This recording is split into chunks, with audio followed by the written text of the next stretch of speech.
Hello, everyone. Thank you for joining us. My name is Chris Russ. I'm the Director of Communications here at St. Thomas. This is our 2021 St. Thomas Virtual Open House. Today, we're going to watch some video clips from our teachers. I'm going to be able to introduce them to you. I'll also hear a little welcome message from our pastor, Father Bill. And then after that, we're going to have some time for Q&A. So thank you again very much for joining us. You know, anytime you have Zoom, sometimes there's a little bit of lag with the video. So if you have any issues with the video, we're going to be sharing those clips afterwards in higher resolution. So don't worry if you can't hear something clearly or see something quite as clearly. So we're going to get started by sharing a welcome video from our pastor, Father Bill. Thank you. Go to here.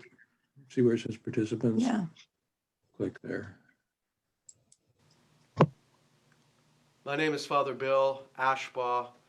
Click on it again. Blessed to be the pastor of St. Thomas the Apostle Church in this wonderful school, and I'd like to welcome you to our first virtual open house of St. Thomas the Apostle School. There's been a resurgence of interest in recent years in classical education, and that's especially true within the Catholic Church. The Lord has led educators to rediscover the treasure that has always been a part of Catholic education and the legacy that we have in the church.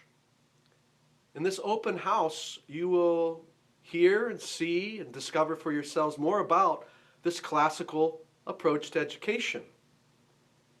God made us good. He's made us for himself. And he's placed goodness and beauty and truth in everything around us. You know, the Creator puts himself in everything he creates. Everything is a little spoken word, revealing his goodness, truth, and beauty. And the gift of the Catholic classical approach is that we help the children discover this for themselves. It's remarkable. When we discover learning and the joy of learning and the kind of the aha moment that can happen in education, we're filled with joy, and we're taking a step closer to God, who is good and true and beautiful. And it's wonderful to see the children grow here. I've just been so blessed to be here as pastor and to be with them in this wonderful endeavor. Nascantur in admiratione. That means let them be born in wonder. I hope you'll enjoy this open house, and I hope you will choose to join us here in this effort at St. Thomas the Apostle Classical Catholic School. May God bless you. All right. So now I'm going to turn it over to our St. Thomas School headmaster, Tim DeLaura, who's going to share a few words about our educational philosophy here at St. Thomas. Tim? Thank you, Chris. Welcome, everyone. God bless you. Appreciate the opportunity to share with you just our beautiful, powerful middle school. I'll explain that in a minute, but Father quoted, "Let them be born in wonder, nascantur in admiratione." That's our school motto. Let them be born in wonder. And for upper school students, 5th through 8th grade, it's not uncommon, unhappily, for children at that age to lose that sense of wonder. They can become just fatigued with the world, and it can become something banal, something uninteresting to them, and that's a tragedy. It is, because infused in the world is the divine glory of the transcendentals that Father mentioned, the good, the true, and the beautiful.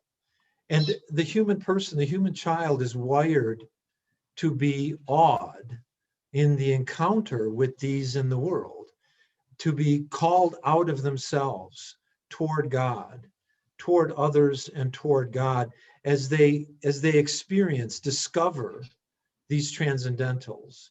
And it is a tragedy when education does the exact opposite of what it's supposed to do, and that is to allow a child to encounter these qualities of the divine that are in the world. And an education, God meant education to be an experience where a child with both their mind and their heart could sense, could feel the presence of the divine, could learn to appreciate these more subtle qualities, but yet point to something profound and deep and for which they were made for. And so as a child reaches this age, it's vital that we offer them an opportunity to indeed encounter the goodness, the truth, and the beauty in the world, which are absolutes. At this age, we're able to teach our young people that there are absolutes. There are things that are unchangeable that we can rest on, rest in, among all the change, among all the tumult that they certainly at this age are experiencing, beginning to understand, becoming more and more vulnerable to. We can show them that this goodness, truth, and beauty are unshakable.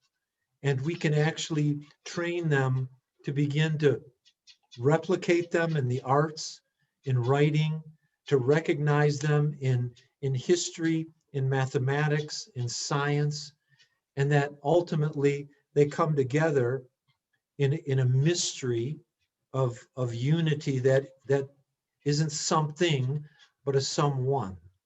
And that a child at this age is capable of making those connections.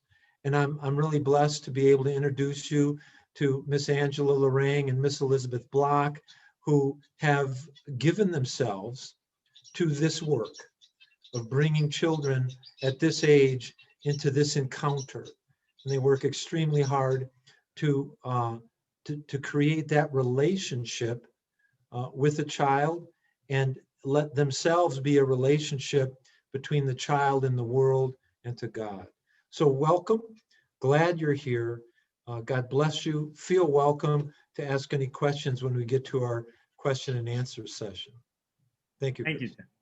Thank you, Tim. So yeah, we're gonna play a few video clips here. If you joined us a little later, I just want to let everyone know that these clips will be available after the meeting as well. So I know sometimes, depending on your internet, you may have some lag issues. So those clips will be available after the fact as well.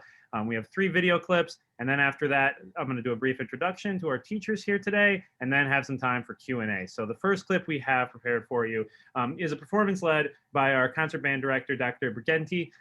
So let me transition to that clip. Thank you all again, once again, for coming.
And then up next, we have a video from Angela Lorang.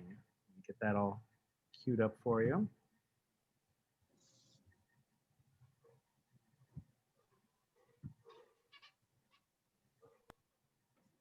Greetings, my name is Miss Lorang. I'm the St. Thomas Catholic Schools 5th, 6th, 7th, and 8th grade English and history teacher, or I would call it the humanities because we teach English composition, literature, and history together in one block and combine them and integrate them a lot. So I'll go ahead and show you some of our curriculum materials so that you can get a better idea of how our classes work. So part of our writing composition class is grammar, a big part of it, and we use a curriculum called Fix-It Grammar, published by the IEW, the Institute of Excellence in Writing. So this grammar program, they're using parts and functions of speech and doing grammatical corrections in context, because the workbook is one whole story. So for instance, 7th grade is working on the story The Frog Prince right now. And through the year, they're editing one sentence a day, just one sentence a day. Every week they start a new section of the story, one sentence a day. And by the end of the year, they've edited the entire story and handwritten it in cursive in their portfolio. We use IEW for writing as well. It's an incremental writing program with 9 units, repeated across grades and scaffolded for difficulty each grade. So students are outlining great writing, and then they craft their own fiction narratives and nonfiction essays and reports. In my class, they're using both primary and secondary sources, and we collaborate often with our librarian to practice research methods. There's rubrics for each essay that students learn to use as an editing tool. Each grade and each unit, the rubric gets more and more complicated, so students are responsible for adding a variety of sentence constructions, strong word choices, strong verbs, adverbial clauses, etc. And they're trained to avoid weak, non-specific language that we call banned words, and they're really trained to use great economy of phrase. Their essay goes through a rigorous writing process and has a peer review, and it's presented multiple times, and they do a final draft that ends up going in their portfolio. So by the end of the school year, they have at least 9 polished pieces. In my literature classes, students will read great works, and they will grow in their aptitude for encountering beauty and understanding when they're encountering beauty. They're also going to hone their critical thinking skills and their rhetorical skills. So we have a number of texts that we pull from for literature. Sometimes I do bring in primary sources that have to do with what we're learning about in history, but the main texts that we pull from are from Memoria Press, especially for poetry. So we use various Memoria Press anthologies for poems. Students are learning the parts of the poem, the meter, and then they're determining the meaning of the poem and deciding and discussing what the deeper meaning of the poem is. Again, they're honing their rhetorical skills, and they're discussing with each other, they're arguing with each other. We also have a great books roundtable. This curriculum uses a Socratic seminar method to really break down short stories and longer pieces of literature. And we frequently have Socratic seminars in class. Every work of literature we read, we're discussing it. And again, students are breaking down the text, writing their own questions, answering each other's questions, posing their points, defending their answers with evidence. We have 3 poetry anthologies that we use in 3 different levels that students use for memorization 5th through 8th grade. So these are from the Diocese of Marquette. It's called Selections for the Catholic Liberal Arts Classroom. And we have a first level of poems that are a little shorter, a little easier to understand thematically, and they level up as the students grow from 5th to 8th grade, so that by the end of their time, they're able to present Shakespeare monologues and Wordsworth poems and just longer pieces. We also do at least one Shakespeare play a year, and I use the Folger Shakespeare method. It's very performative, and the students are on their feet and play a lot with the language. We do different text sets depending on each class. Right now we're doing an adaptation of Beowulf in my 5th grade literature class. And in history class, we have our text from the Catholic Textbook Project. In 5th grade, I'm teaching American history with a supplemental regional history. And in 6th grade, we do the Origins of World Cultures. This book's called All Ye Lands. And starting in 7th grade, It's Western history, 7th and 8th grade, the history of Christian civilization, with supplemental chapters about world history. And 8th grade, they finish with the making of the modern world, which starts with the Enlightenment and ends at the end of the Cold War. And lastly, for faith formation class, we use 2 curriculums, Spirit of Truth and Ruah Wood's Theology of the Body curriculum. I love teaching Spirit of Truth because they really use sacred art as a pedagogical tool, which I love to do. And our Theology of the Body curriculum is based on John Paul II's teachings in theology of the body, and it's really rooted in just like a really clear Catholic anthropology. So thank you so much, and I'd be happy to answer any other questions, and of course you can look up the curricular materials yourself. Thank you. All right. And I saw a couple people just jumped on and joined the meeting. Thank you for coming. Welcome. We're going to be playing another video clip, and then we'll have an introduction to our teachers here, and then shift into a Q&A session. If you missed any of the videos, these videos are all going to be shared after the fact as well. So you didn't miss anything, we'll be able to watch them after the fact as well. So next up, we have a video from Elizabeth Block. So let me get that all queued up for you.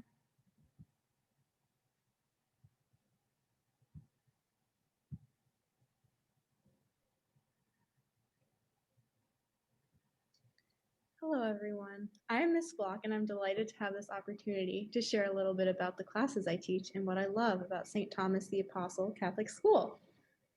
So I teach upper school math, nature studies, and faith formation. So let's start with math. The upper school math class environment is rigorous and also supportive.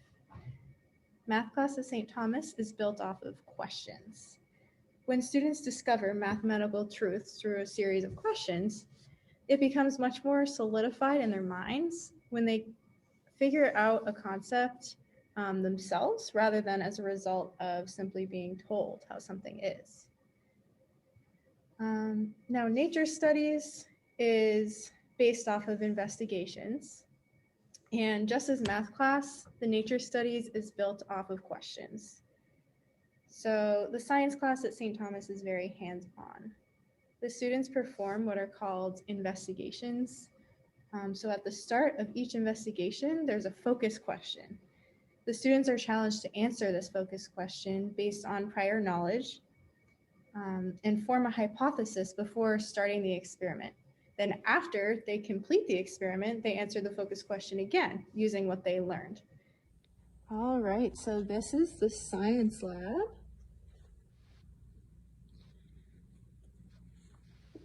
This is an experiment that the 7th graders are working on. These are some evaporation results. They were combining these substances and seeing how they reacted in water. And then they left them in these wells to evaporate. So in addition to math and science, I also teach 5th and 6th grade faith formation. So in this class, the students learn the truths of our Catholic faith. They not only learn important skills like how to read and interpret scripture, but they also grow in a deeper understanding of God's love for us and develop a true appreciation and respect for God's creation. A portion of our faith formation class is on theology of the body, which helps students understand that creation is a gift and each and every one of us is a body-spirit combination and a gift from God. All right, so for math class, we use Saxon. I have here, for an example, the 6th grade Saxon math book. Okay, so let's go to a lesson. So the students are given a lesson. Okay, and there is a new concept introduced. New concept is introduced. They're given very nice examples.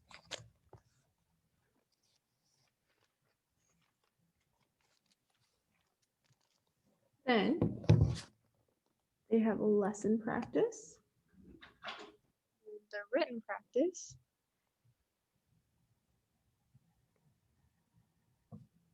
where they're practicing not only what they just learned in that lesson, but what they've learned in all the lessons leading up to this lesson. So there are 30 problems in the written practice. For science class, we use FOSS Science, which, like I explained before, has investigations. So the FOSS Science is separated into units. So for example, for the 7th and 8th graders this year, we're learning Earth history, chemical interactions, and heredity and adaptation. And then for the 5th and 6th graders, we're learning about living systems and mixtures and solutions. One special event that the students participate in each year is the science fair, where students are able to do their own research. They pick their topic, do their own research, and then they're able to present at the science fair. It's a competition, and students get really excited about it. So that's something to look forward to every year. All right, so this is the math and religion room. We have our front board. Yosemite National Park.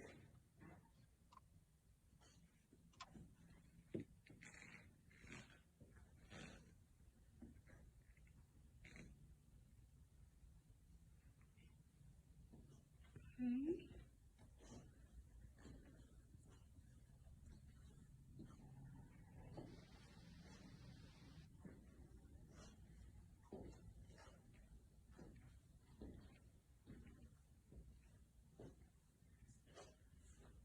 This is the back table where students can work on assignments together. This is where I work with the 8th grade math class, while the 7th graders are working. All right.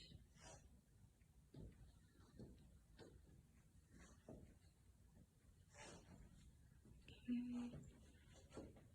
This is our nativity painting.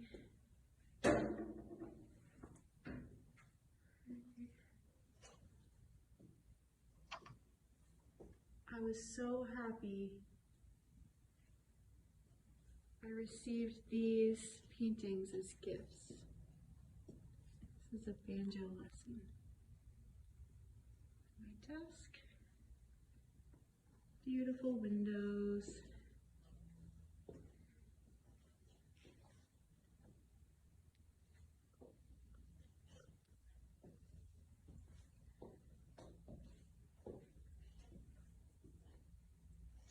So through math, nature studies, and faith formation, students learn what is good, true, and beautiful, and understand that God is at the center of creation and our lives. The students here are also very tight-knit. They pray with each other and for each other, and really look out for each other. It seems very possible to me that the friendships the students have made here so far at St. Thomas will last a lifetime, and I really hope that they do.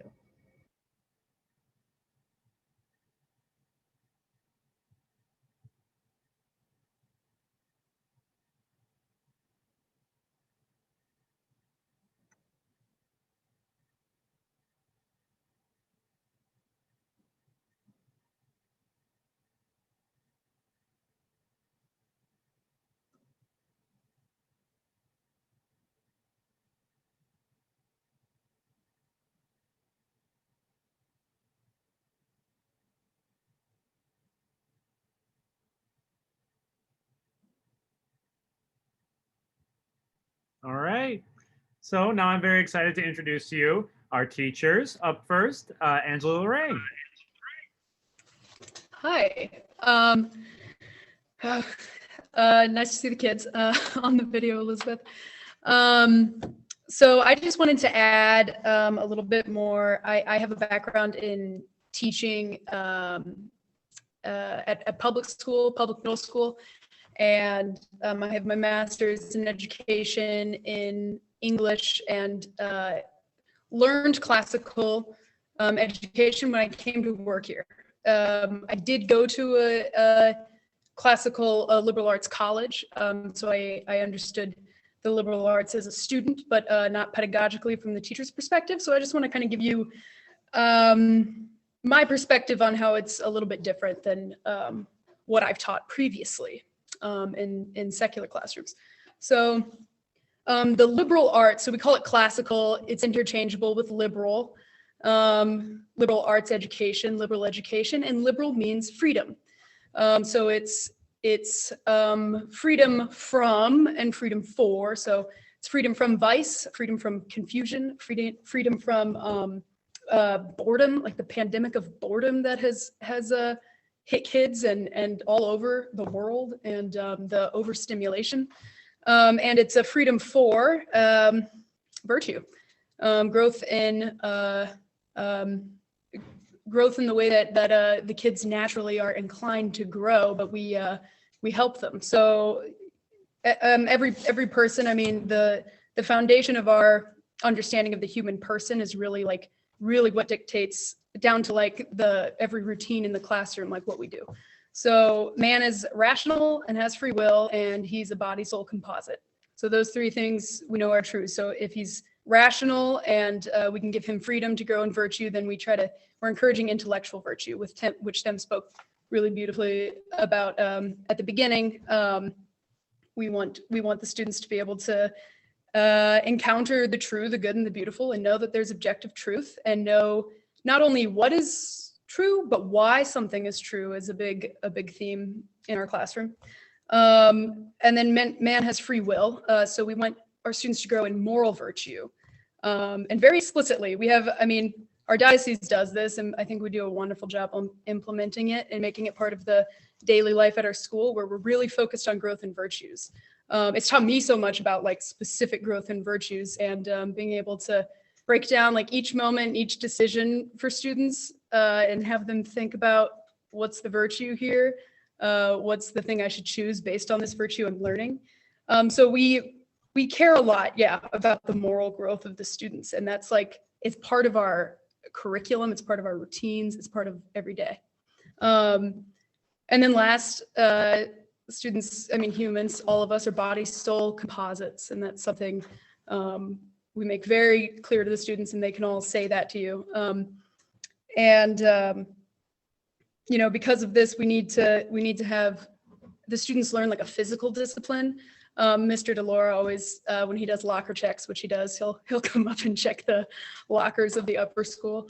And an ordered locker is an ordered mind. A disordered locker is a disordered mind. And just having our routines down and making sure that the students are doing a good job. Something as simple as they have to write with I have them choose their nicest pen and their neatest cursive to do their copy work in their florilegium, which is an old classical tradition of Book of Flowers is what it's called. And they're writing things that strike them throughout the day, and as well as copying scripture, doing Lectio Divina, reflections, and copying the poems that they memorize. And just having the discipline to be able to sit down at their desk and put some effort into their penmanship and use a nice pen and be proud of their product. My handwriting has gotten better since I worked here, because I thought that if the students are going to be doing cursive every single day and writing scripture quotes that we study down in cursive, then I ought to be doing it too. So I've grown with them. Just a little anecdote, just something I noticed just this week, actually. I already shared this with some of my coworkers, but I had a student, we were reading a primary source for history class. I think we were reading something written by St. Ambrose, explaining the God and Jesus being consubstantial. And one of the kids was just like, this is so much more interesting because I know what all the clauses are in the sentence. I can break down like what the dependent clause is. And he's like, that's so crazy. And he's an 8th grade boy. And just like, whoa, like, I can't believe I can read a sentence and know all the grammatical functions in the sentence. And like, that was just such a sweet moment that kind of encapsulates, yeah, just the wonder we're trying to instill in them. Thank you. Awesome. Thank you. All right. And now I'd like to introduce Elizabeth Block. Hi, everyone. I am the upper school math, science, and 5th and 6th grade religion teacher. I love teaching at St. Thomas. I think my favorite part about it is that the teachers care about the students' education, but also their spiritual growth, and we always keep Christ as a center. We start class off with a prayer, we go to mass together, adoration together. So I love that not only for myself, because I do love working in an atmosphere where I'm constantly surrounded by God, and it's just always on our minds. I just think it's so important. And the students just grow so close to each other when we're praying for each other, praying for each other's intentions, and keeping Christ, you know, in our lives at recess, at lunch, throughout the whole day. So yeah, and I just, the classical education too, one of the most rewarding moments for me as a math and science teacher. I'll give you the example of a math class, let's say. So we are teaching them critical thinking skills. We're teaching them to ask questions. And so students can be faced with a challenging problem, and I'll have it on the board and I'll say, okay, so how do we start this problem? And then they'll think about it, you know, maybe this. And then I'll say, well, you know, how do we get rid of the X or something like that? And I just ask them a bunch of questions until they arrive at the answer themselves, instead of me just writing on the board, you know, this is how we do the problem. And that just gives them so much more of a sense of accomplishment. And it feels like they discovered it on their own. But really, I was just giving them some gentle guidance to get there. So that's just really rewarding as a teacher. And that's what I love about the classical education. And it's something I wish that I had growing up. I went to public school, and it was just a lot of, you know, lecturing, and this is how it is. It didn't teach me how to think critically. So that's something I just sort of had to figure out on my own.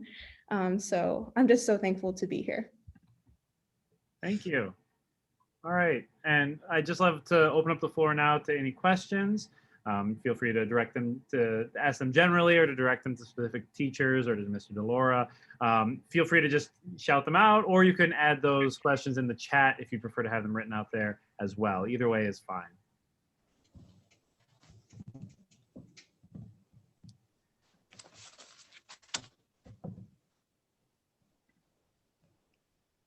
And I don't know if I mentioned it, but I have 2 kids enrolled at St. Thomas myself. My son Michael is in 1st grade. My daughter Michelle is in kindergarten. And then I have 2 more coming up who will be future St. Thomas students. I have a 2-year-old and another baby on the way. So, are the upper level and lower level kids, do they go to school at the same times? They do. They do. And, so our school day begins at 8 o'clock. And all of our K through 8th grade students are here for 8 o'clock. And our school day goes until 3:20. The upper school students are on a different schedule because they do rotate classes. And they participate in 2 specials a day, along with 5th through 8th graders. They take Latin 3 days a week, as well as going to choir 2 days a week, art 2 days a week. In the upper school, these are not electives. These are requirements of all students in order to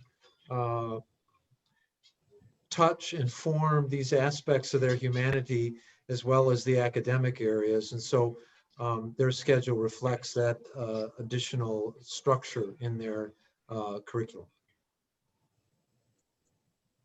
Thank you. And do you offer before school and after school care as well? Is there additional fee for that? Mrs. Steffi can speak to that. Yes, we do have a program, ESP. It's the Extended School Program. So you can drop your children off as early as 7 in the morning, and they can stay as late as 5:30 in the afternoon. You only pay for what you use. So even if you say, oh, they're going every day, and that's the schedule, but let's say you have a week off and you don't go that week, you won't be charged for the week you missed. And it's also a nice safety net for parents. Let's say you never think you're going to use ESP, getting your car to come to school and it doesn't start.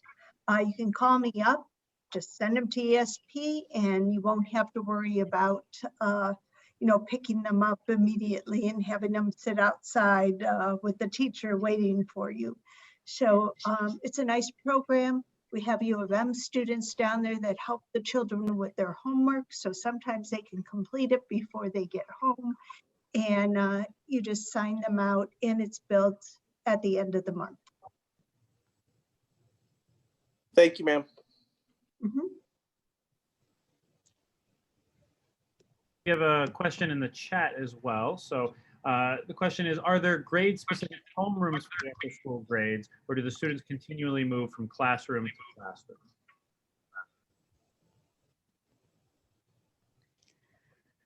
Yes, so there are grade-specific homerooms. I'm the 5th and 6th grade homeroom teacher this year, and Angela is the 7th and 8th grade homeroom teacher.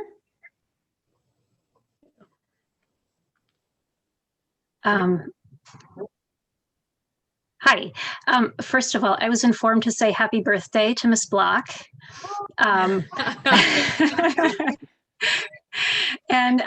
my question is, if you know how things are going to be ordered next year with the upper school, if the current 4th grade classroom will become part of a 5th, 6th grade classroom, or if some of those grades are going to be on their own, how that's going to work next year.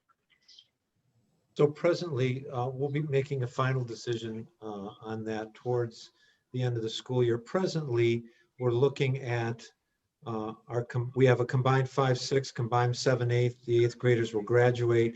That class will become a standalone 8th grade. And then our current 5-6 will become a combined 6-7. And then the current 4th graders will form a self-contained 5th grade class. And this is following the pattern that we've had now for a few years as we've moved from combined grade classrooms to single grade classrooms. Our intent is to have the 5th through 8th grade be a upper school environment. We'll begin with that 5th grade self-contained classroom being upstairs in the upper school, likely with lockers. But there will be a teacher with them all day. And they will, however, begin Latin. So it's going to be sort of a cross between a self-contained environment and an upper school environment. But we will be moving to, after one more year, we will end up with 4 separate classrooms, 5th, 6th, 7th, and 8th, upstairs in the upper school, following an upper school content schedule.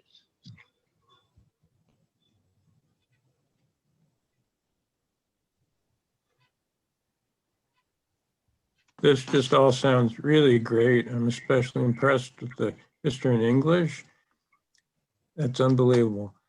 I wanted to ask Ms. Block, do you ever go outside at all for your science? Yes, we do. I've taken the students outside of the school to collect soil samples or things like that. During normal times, COVID prevents us from going on field trips, but that is something that we can do in a regular time. So, yes. I was also just thinking, is it possible to get up on the roof at night and look at the stars? Just an idea. I'm not sure. I'd have to say it isn't. However, it would actually be a possibility to have the children gather at a home, possibly outside of Ann Arbor, where the light pollution would be less. And yes, indeed, be able to have a bonfire and a night to watch the stars, and use a telescope or binoculars, and introduce them to our nearest galaxy, which is visible without binoculars. But if you can see it with binoculars or a telescope, that's helpful. Or the moons of Jupiter, and just be able to introduce them to those wonders.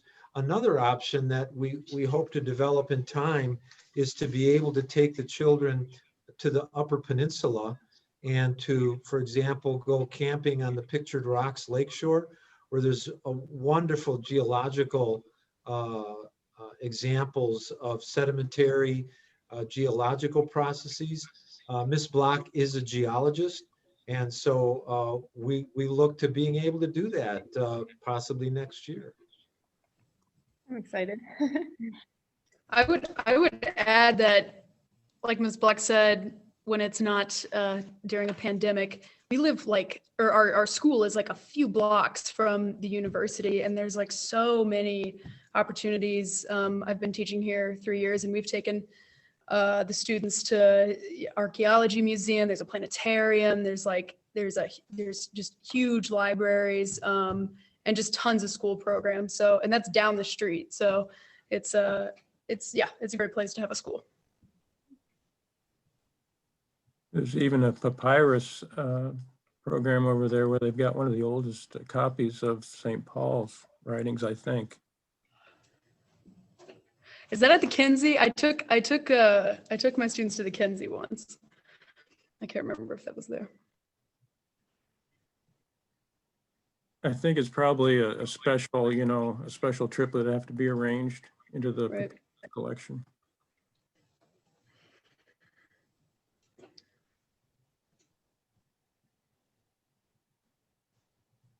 All right. Any other questions, folks?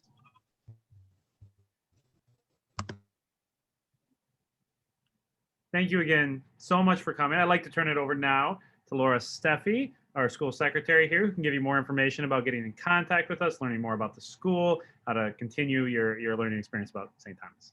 Laura? Well, thank you everyone for coming. It's been a great open house. We've had more people attend our virtual open house than I've seen in the past 18 years. So it's really been a huge success. Thank you for coming. And if you'd like to find out more, please give us a call, and I'd be happy to arrange a meeting with our headmaster, Tim DeLaura. You can talk about classical education, any questions you have, and he'd be happy to give you a tour of our school so you can see our beautiful gym and art room with the kiln and potter's wheel. Attend Beva Lashaway's class. She's a native speaker in Spanish, and Denise DeRocher's Latin room. We have so many things in our school to see. Our telephone number is 734-769-0911. And my email address is lsteffy, STEFFY, @sta2.org. And that's all on our website. So I look forward to meeting everyone. And thank you again for coming. Thank you. Tim, any closing remarks you'd like to share? Thanks, Chris. Thank you, teachers, Mrs. Steffi. Parents, thank you for joining in, and just for your interest in what the Lord is doing here at St. Thomas. And again, please feel welcome to get in touch, even if you're interested in just learning a little bit more. If you're able to come by, there's nothing like we know an in-person experience where you can feel the school as well as see and hear it. So God bless you. Again, thank you for your interest in St. Thomas. Thank you all.